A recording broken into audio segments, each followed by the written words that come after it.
Here's a question nobody ever asks you. What pain do you actually want in your life? Not what do you want. Everyone wants the same things: money, love, a good body, respect.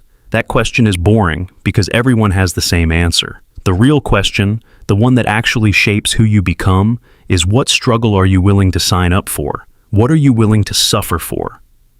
Today we're breaking down one of the most talked about self-help books of the last decade, Mark Manson's The Subtle Art of Not Giving a Duck. And I want to warn you up front.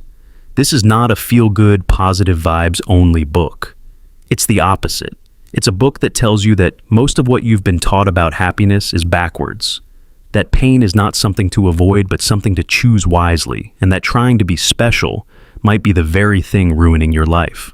By the end of this video, you're going to understand exactly why chasing happiness makes you miserable, why your problems are never going to disappear, and why that's actually great news, and how to figure out what's actually worth caring about in a world that wants you to care about everything. Let's get into it. The book opens with the story of a washed-up alcoholic writer who spent 30 years getting rejected by every publisher he sent his work to. He drank too much, gambled away his paychecks, and generally lived like a mess. Then, in his 50s, an editor finally took a chance on him. That writer went on to sell millions of books. His name was Charles Bukowski. Here's the twist. Bukowski's tombstone doesn't say he never gave up or he chased his dreams. It says simply, don't try.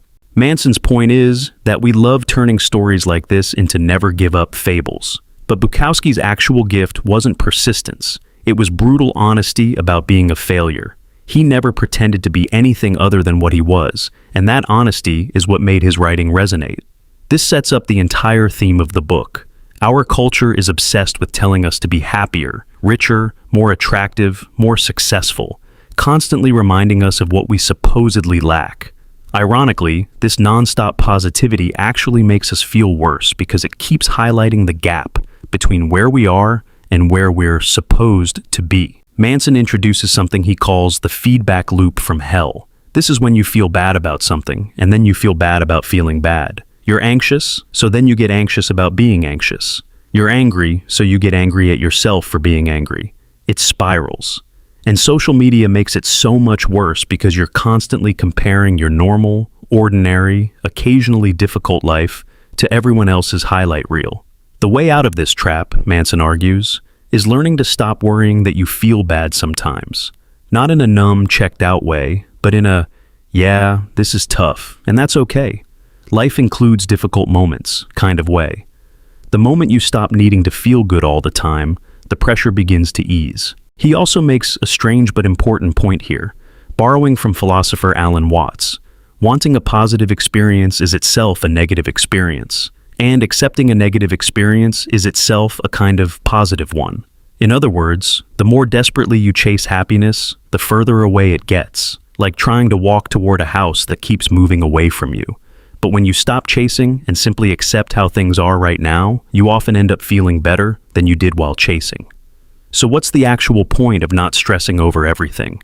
It's not indifference. It's about being selective. You only have a limited amount of energy and attention in life, and most people waste it worrying about things that don't matter. Rude strangers, a canceled TV show, or a coworker who didn't ask about your weekend, while completely ignoring the bigger, more important issues in their lives.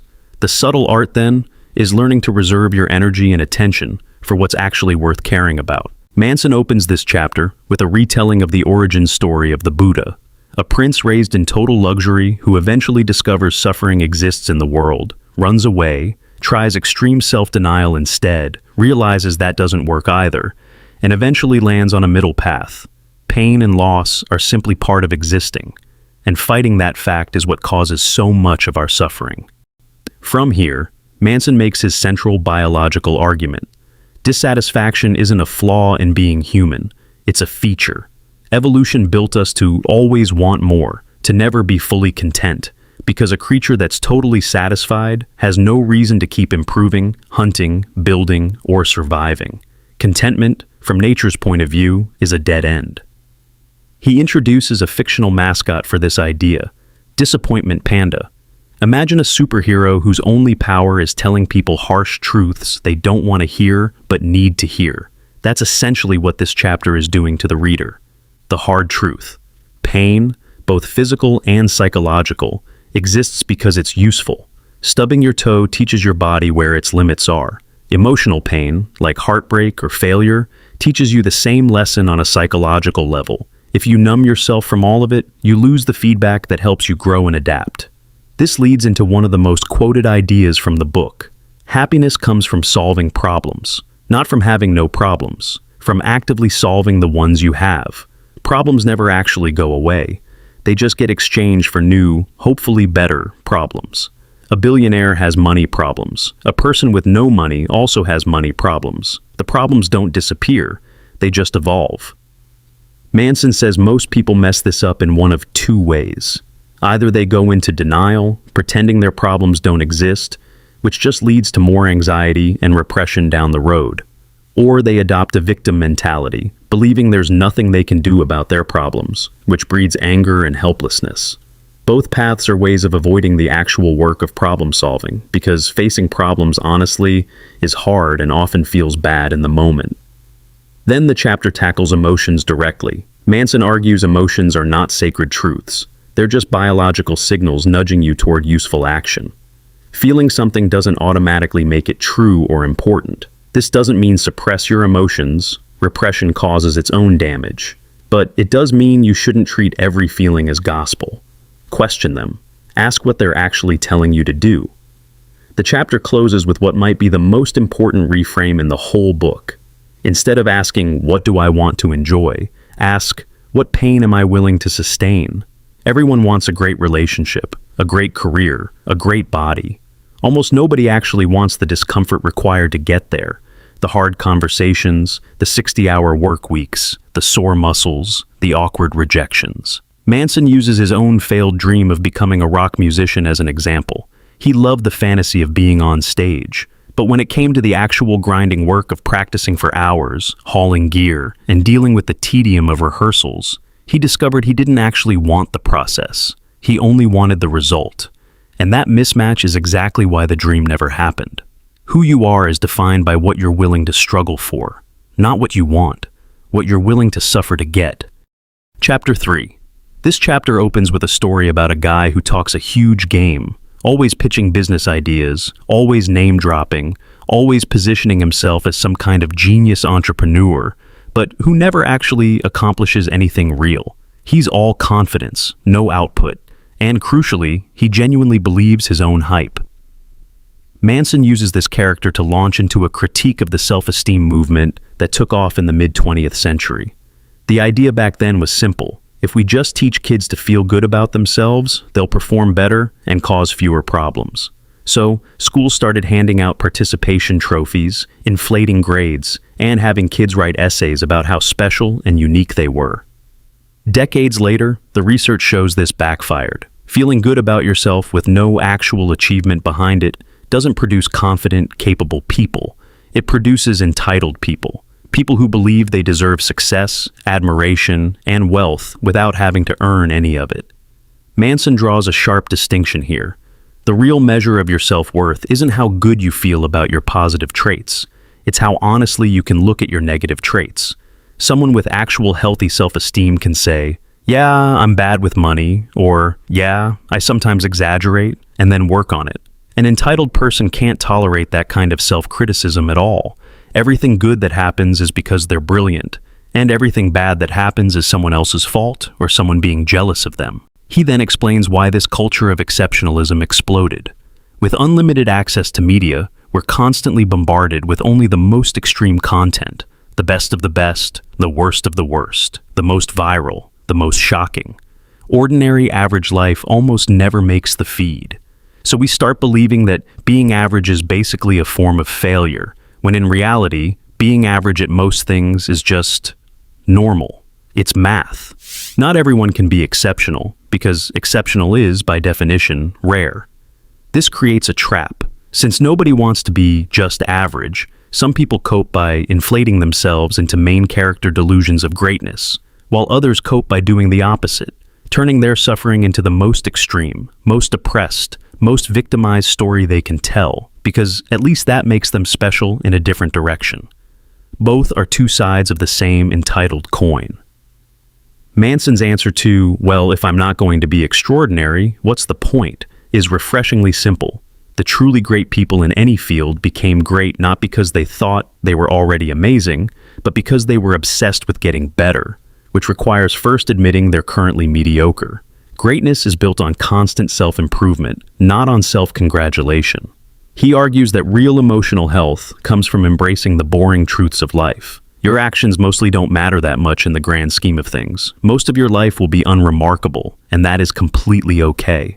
Once you stop needing to be extraordinary, you free yourself to actually enjoy the ordinary stuff. Good friendships, small pleasures, simple accomplishments, the stuff that quietly makes up most of a good life. Chapter 4. This is one of the most important chapters in the book, and it centers on the concept of values and metrics. Manson opens with the story of a World War II Japanese soldier who was ordered to hide on a remote island and never surrender. Decades after the war ended, this man was still hiding in the jungle, still fighting a war that was long over, refusing to believe the many messages telling him it was finished. When he was finally found and brought home, something tragic happened. He became deeply depressed because the loyalty and sacrifice that had given his suffering meaning for 30 years suddenly felt pointless in a modern, changed Japan. The lesson is that if suffering is inevitable, and it is, then the real question isn't, how do I avoid pain? It's, why am I suffering, and does that suffering actually mean something to me?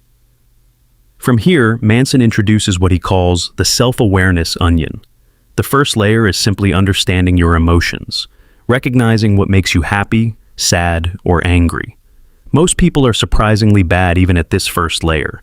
The second layer is asking why you feel those emotions. What's the actual root cause? The third and deepest layer is examining your values, the standards you use to judge success and failure in the first place. This third layer is the one that actually changes lives, because your values determine everything else. If your values are unhealthy, then even when you succeed by your own standards, you'll still feel like a failure, or worse, your success will come at a painful cost to yourself or others. He illustrates this with two rock musicians who both got removed from famous bands right before those bands became massively successful. One of them spent decades building his own hugely successful career, selling tens of millions of albums. But because his personal measure of success was be more famous than my old band, and his former band became one of the most successful acts in history, he never stopped feeling like a failure, despite his own genuine success. The other musician never became famous again. Instead, he built a stable family, a happy marriage, and a normal life. When asked about it later, he said simply that he was happier than he would have been with continued fame. His values had shifted from be famous to have a good life, and by that new standard, he was succeeding. The same type of event, being removed from a band, led to completely different outcomes because of completely different internal values.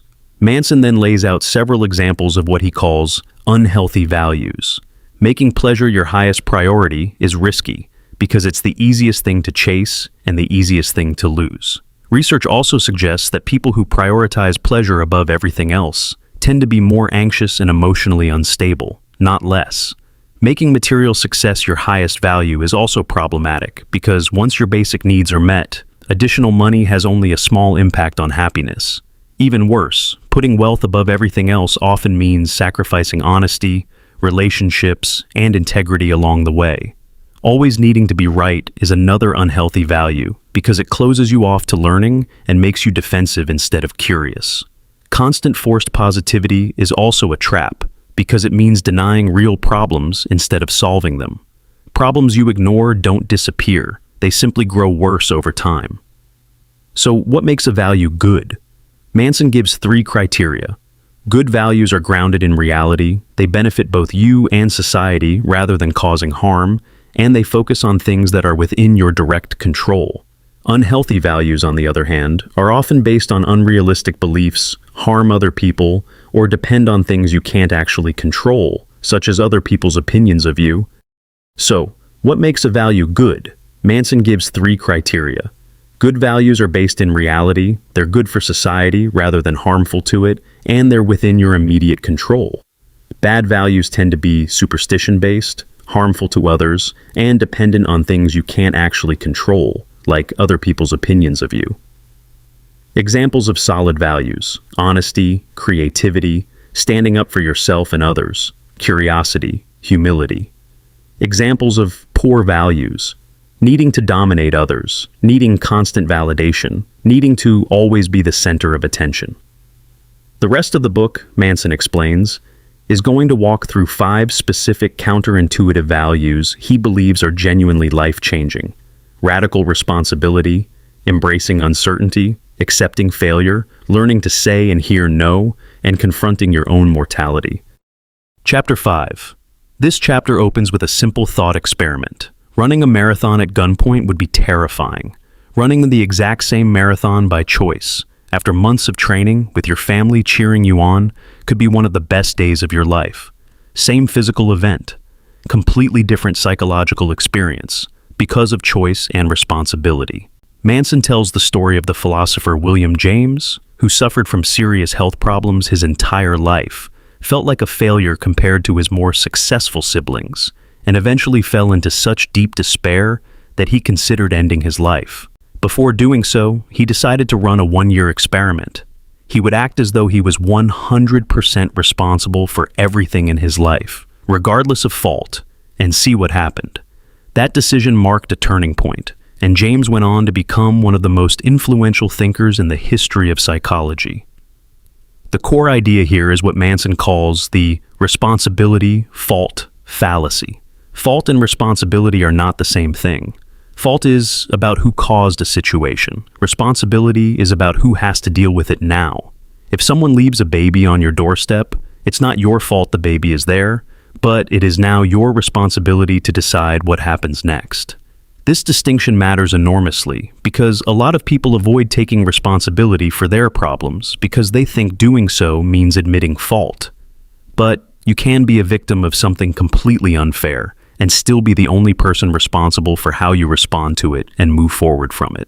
Manson applies this even to painful, tragic situations: job loss, abuse, even the death of a loved one. He's careful to say the responsibility for the tragedy itself doesn't belong to the victim, but the responsibility for interpreting the event, processing the grief, and choosing what to do next always belongs to the person living through it, whether they like that fact or not. He also applies this to disability and disadvantage, using examples like people managing OCD through therapy, where the disorder itself isn't their fault, but managing their response to it is unavoidably their job. The chapter closes with a warning about what he calls victimhood chic, a modern trend, amplified heavily by social media, where people compete to appear the most oppressed or wronged because outrage generates attention and a feeling of moral superiority. Manson argues this culture actually harms real victims because it becomes harder to distinguish genuine injustice from performative outrage. His conclusion: there is no secret formula for taking responsibility. You're already choosing, every single moment, what to care about and how to respond. Change starts the instant you choose differently, even if it feels uncomfortable and uncertain at first. Chapter 6. This chapter is essentially an argument for humility as a life philosophy. Manson opens by pointing out how confidently wrong people have been throughout history, believing the earth was the center of the universe, believing bleeding a sick person could cure disease, believing all sorts of things that we now know are completely false. His point: every generation is certain about things that later generations will find laughable. We are almost certainly in the same position right now, just about different topics. He describes a psychological experiment where people are put in a room with buttons and told that pressing the right combination earns points. In reality, the points appear at completely random intervals. There's no pattern at all, but within minutes, every single person invents an elaborate, totally false theory about what's working, and they become convinced their invented system is correct. Manson uses this to illustrate how eager our brains are to create meaning and certainty, even when there's nothing real to base it on. This leads into a genuinely disturbing case study. A woman who, through a poorly conducted form of therapy in the 1980s, became convinced she had recovered a repressed memory of childhood abuse that had never actually happened. It destroyed her relationship with her father before she eventually realized years later that the memory was false. Manson uses this story, which was sadly common during that era, alongside a wave of fabricated stories about supposed cult abuse, to show just how unreliable memory and belief can be, especially when we're desperately trying to make sense of unhappiness in our lives. The takeaway is unsettling but important. Our brains are not built to be accurate. They're built to be efficient, and they'll happily fill in gaps with whatever story keeps our worldview consistent, even if that story is false. From here, Manson introduces Manson's law of avoidance. The more something threatens to change how you see yourself, the more you'll avoid doing it, even when doing it would clearly improve your life. This is why people avoid pursuing a dream that could redefine their identity, or avoid ending a relationship that no longer serves them, or avoid a hard conversation that might challenge how they see themselves. He then makes an argument that sounds almost paradoxical. Stop trying so hard to know yourself. The more rigidly you define your identity, the more threatened you'll feel by anything that challenges it, which locks you into avoidance and stagnation. Staying a little uncertain about who you are keeps you flexible enough to actually grow. The chapter ends with 3 practical questions Manson recommends asking yourself regularly to stay humble and open to change. What if I'm wrong about this? What would it actually mean if I were wrong? And would being wrong create a better problem than the one I currently have? Chapter 7. Manson opens this chapter by describing his own rocky start in adulthood, graduating during a brutal recession, getting burned financially by a bad roommate situation, and basically starting from rock bottom. He frames this as lucky, because starting at the bottom removed his fear of failure. If everything he tried failed, he'd just be back where he started anyway. So, there was very little to lose by trying. He uses Picasso as an example of the failure-success relationship. In a famous anecdote, someone asked Picasso for a quick sketch he doodled in minutes, offering to pay for it. Picasso names an enormous price. When the buyer objects that it only took him a couple of minutes to draw, Picasso corrects her. It took him decades of practice to be able to draw it that quickly. Improvement at anything is built on an enormous, often invisible, backlog of failed attempts. Manson argues that most of us learn to fear failure somewhere along the way, often through school systems that punish mistakes, overly critical parenting, or media that only shows us the finished, polished result of success without showing the boring, painful practice behind it. But if you're never willing to fail, you're never going to succeed at anything meaningful either. He also revisits the values conversation here. If your metric for success depends entirely on things outside your control, like make everyone like me, you'll always feel anxious because you can't control other people's reactions. But if your metric is something like express myself honestly, you can succeed at that regardless of how others respond, because it's fully within your control. Good values, he explains, tend to be process-oriented rather than outcome-oriented. A goal like buy a big house has an endpoint. Once you hit it, there's nothing left to strive for, which is part of why so many people experience a midlife crisis after achieving all their supposed goals. A value like honest self-expression, on the other hand, never really finishes. There's always a new relationship, new challenge, or new situation to apply it to, which keeps generating meaning and growth indefinitely. He then brings in research on how people who survived the horrors of World War II often reported becoming better, stronger, more grateful people afterward, not because the suffering itself was good, but because surviving something that intense forced them to seriously reevaluate what actually mattered. This leads to a genuinely useful, practical tool Manson calls the do something principle. Most of us assume motivation has to come first, and then action follows. Feel inspired, then get motivated, then take action. But Manson flips this. Often it's action that creates motivation, not the other way around. If you're stuck and unmotivated, don't wait to feel ready. Just do something, anything, even something small and imperfect. The act of doing tends to generate the energy and clarity you were waiting for in the first place. He references advice from his old math teacher. If you're stuck on a problem, don't just sit there thinking about it. Start working on it, and the right ideas will show up as you go. This becomes something of a mantra throughout the rest of the book. Don't wait for the answer. Do something. The answers follow the action, not the other way around. Chapter 8. This chapter is about boundaries, commitment, and honest communication in relationships. Manson opens by reflecting on several years he spent traveling to dozens of countries, chasing a nomadic, commitment-free lifestyle. It looked exciting from the outside, but underneath it, he admits, was a deep discomfort with intimacy left over from a difficult adolescence. His biggest realization from all that travel was that unlimited freedom by itself doesn't actually create meaning. Meaning comes from narrowing your focus, committing to a person, a place, or a craft, and rejecting the countless alternatives. He shares an experience living in Russia, where he found the culture's blunt honesty jarring at first. People would openly tell you if something was stupid or your outfit looked bad, with none of the polite social cushioning common in the West. Over time, he came to appreciate this directness, realizing that constant politeness and pleasant-sounding lies can actually erode trust, because you never really know where you stand with anyone. This leads into the core argument of the chapter. Rejection is not the enemy of good relationships. It's essential to them. If you can't say no to anything or reject any alternative, you don't actually stand for anything, and your relationships become shallow and directionless. Healthy love requires boundaries, knowing what is your responsibility to manage and what is your partner's.